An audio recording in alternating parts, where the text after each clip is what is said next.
Welcome back to my channel. This is William B. Strong on My State of Affairs. The President of the United States, Joe Biden, just spoke to the American public. Today is February the 15th, 2022. Basically, his focus was on the Ukraine and the Russian crisis. He spoke about the United States' commitment to NATO, emphasizing that he would, along with other NATO countries, fight for every square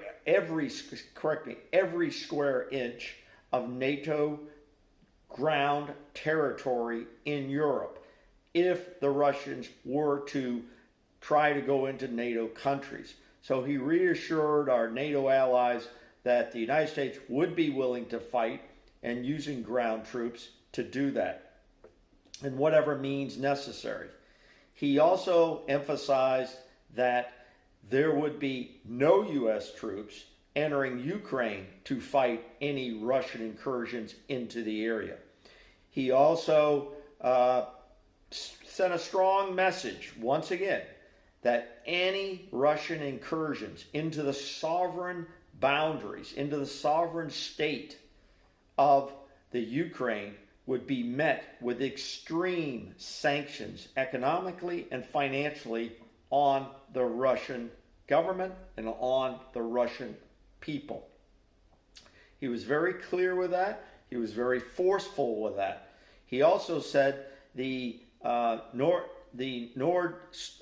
Stream pipeline, the gas pipeline, that's a very important project between Russia and Germany and the rest of Europe, would come to a screeching halt, which would be a big deal, obviously, for the Germans and also for the Russians. He also warned the American people there may be a price to be paid here at home economically in terms of fuel prices in the coming days or weeks if the Russians decide to move into a ground battle with the Ukrainian government. Given that, I'm going to show you a few clips of what the president had to say. I won't show it in its entirety, but that's an update from here. There are some channels on the YouTube that are predicting that the Russians will invade the Ukraine tomorrow at 10 a.m. based on past historical records of what the Russians do. I totally disagree with those predictions. Based on my own intelligence and military experiences, I believe there will be no ground incursions by the Russians, if at all, before the end of the Olympics, which is 1920 February, which is about 1 week. So my prediction has been for the last 7 days, there is a 40% chance or less of the Russians doing anything before the end of the Olympics. The reason why?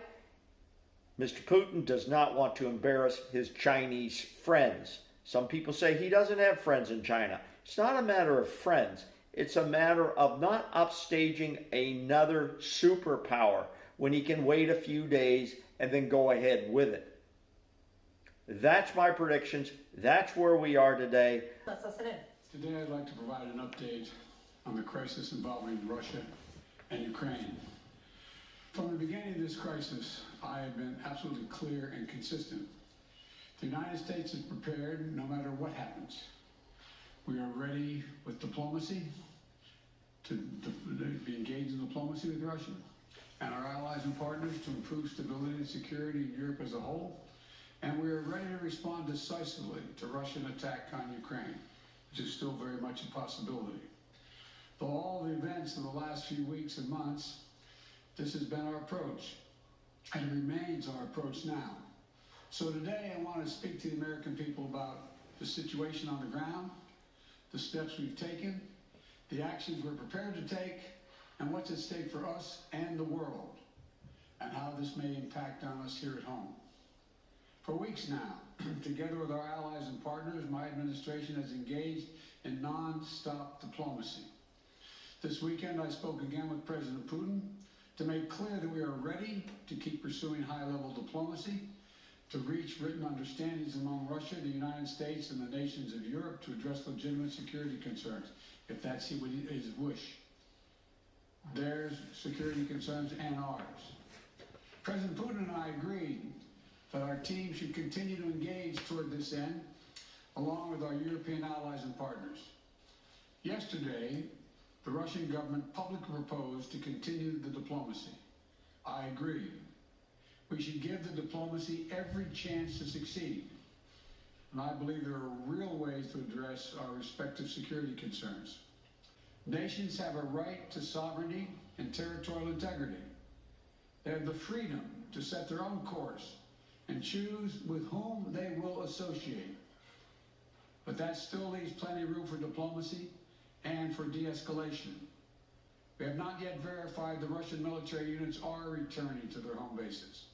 Indeed, our analysts indicate that they remain very much in a threatening position. And the fact remains, right now, Russia has more than 150,000 troops encircling Ukraine and Belarus and along Ukraine's border. An invasion remains distinctly possible. That's why I've asked several times that all Americans in Ukraine leave now before it's too late to leave safely. It is why we have temporarily relocated our embassy from Kyiv to Lviv in western Ukraine, approaching the Polish border. And we've been transparent with the American people and with the world about Russia's plans and the seriousness of the situation so that everyone can see for themselves what is happening. We've shared what we know and what we're doing about it. Let me be equally clear about what we are not doing. The United States and NATO are not a threat to Russia. Ukraine is not threatening Russia. Neither the U.S. nor NATO have missiles in Ukraine. We do not have plans to put them there as well. We're not targeting the people of Russia. We do not seek to destabilize Russia. To the citizens of Russia, you are not our enemy. And I do not believe you want a bloody, destructive war against Ukraine, a country and a people with whom you share such deep ties of family, history, and culture. 77 years ago, our people fought and sacrificed side by side to end the worst war in history. World War II was a war of necessity. But if Russia attacks Ukraine, it would be a war of choice, or a war without cause or reason. I say these things not to provoke, but to speak the truth, because the truth matters. Accountability matters. If Russia does invade in the days and weeks ahead, the human cost for Ukraine will be immense. And the strategic cost for Russia will also be immense. If Russia attacks Ukraine, it'll be met with overwhelming international condemnation. The world will not forget that Russia chose needless death and destruction. Invading Ukraine will prove to be a self-inflicted wound. If Russia proceeds, we will rally the world to oppose its aggression. The United States and our allies and partners around the world are ready to impose powerful sanctions on export controls, including actions that we did not pursue when Russia invaded Crimea in eastern Ukraine in 2014. We put intense pressure on their largest and most significant financial institutions and key industries. These measures are ready to go as soon as if Russia moves. We'll impose long-term consequences that will undermine Russia's ability to compete economically and strategically. And when it comes to Nord Stream 2, the pipeline that would bring natural gas from Russia to Germany, if Russia further invades Ukraine, it will not happen. While I will not send American servicemen to fight in Ukraine, we have supplied the Ukrainian military with equipment to help them defend themselves. We provided training and advice and intelligence for the same purpose.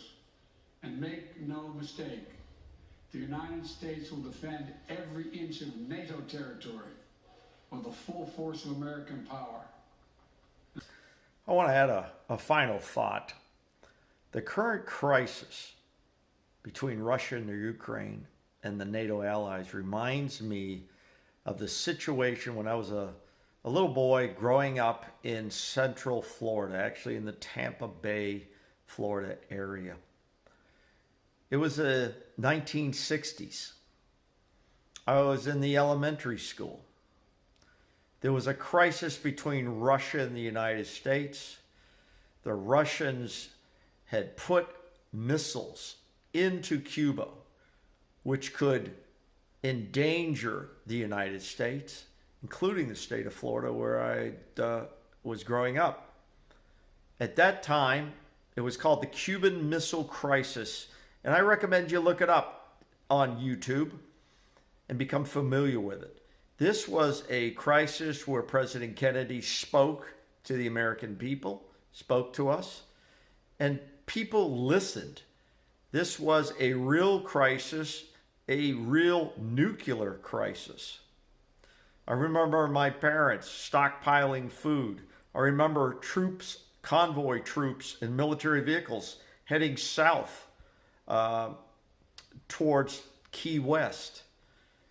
People actually were trying to make decisions to build fallout shelters and underground shelters to survive a nuclear exchange between the Russians and the United States. This was real. This was an experience for me that I'll never forget. In school, we actually had duck and cover drills where the students would huddle under their own desk, covering their heads, dropping to the floor. This was real. Could we be coming back to something like that? Only time will tell. This is William B. Strong. I hope you join me again on the channel, and be safe out there.